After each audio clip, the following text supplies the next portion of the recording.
Narito ang latest update kay Alden Richard at Catherine Bernardo ngayong araw, June 18, 2024. Yan ang pag-uusapan natin ngayon. Kung bago ka pa lang sa aking channel, huwag kalimutan mag-like, comment, share at subscribe. At i-on na rin notification bell para palagi kang updated sa aking mga videos. Lumabas na nga ang pinakaabangan ngayong araw na pasabog sa endorsement ni Catherine Bernardo. Ibinahagi niya sa kanyang Instagram ang video sa nasabing ng kanyang endorsement. Ang nasabing brand na ito ay walang iba kundi ang TNT. Dahil sa nasabing video ay nakakulay orange si Catherine Bernardo dito. At pati na rin ang background nito.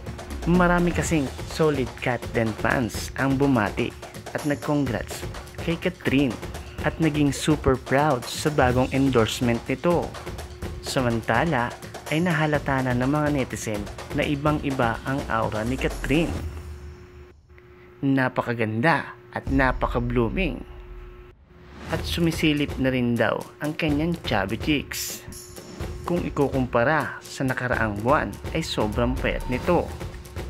Samantala, ang update naman ay para kay Alden ay patuloy pa rin itong nagtitaping sa Hong Kong kasama ang iba pang cast para sa pelikula nila na Hello Love Again sa November 13, 2024. Masaya naman si Alden na magtrabaho sa Hong Kong dahil sa mga makwelang kasama nito.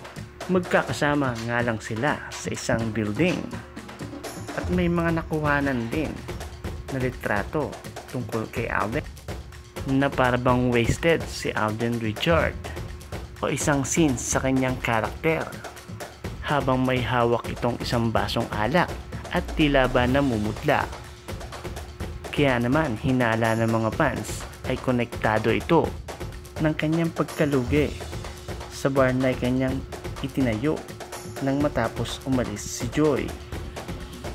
Dahil sa pandemya at wala pa si Joy nung mga panahon na iyon para samahan siya sa pinakamalungkot na nangyari at pinagdaanan o pagsubok niya sa buhay nang dahil na rin sa paglalabas ng mga litrato at video. Mukhang nagkakaroon na ng idea ang mga fans kung ano ang magiging flow ng kwento. At nagkakaroon ng idea kung ano ang magiging kwento nito. Samantala, hintayin na lang natin ang iba pang mga cast ng Hello Love Again na narito pa sa Pilipinas. Lalo na si Catherine Bernardo na makarating doon sa shooting location at makapag-umpisa na ng shooting nila ng Hello Love Again. Kaya naman mga netizen o Catden fans ay patuloy lang kayong tumutok sa channel na ito. At wag niyong kalimutan mag-subscribe sa aking YouTube channel.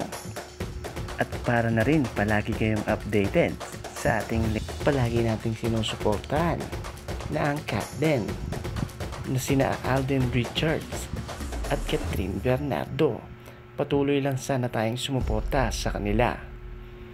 Kaya naman, comment down below at palagi lang kayong tumutok dito sa aking YouTube channel na Team Chismex.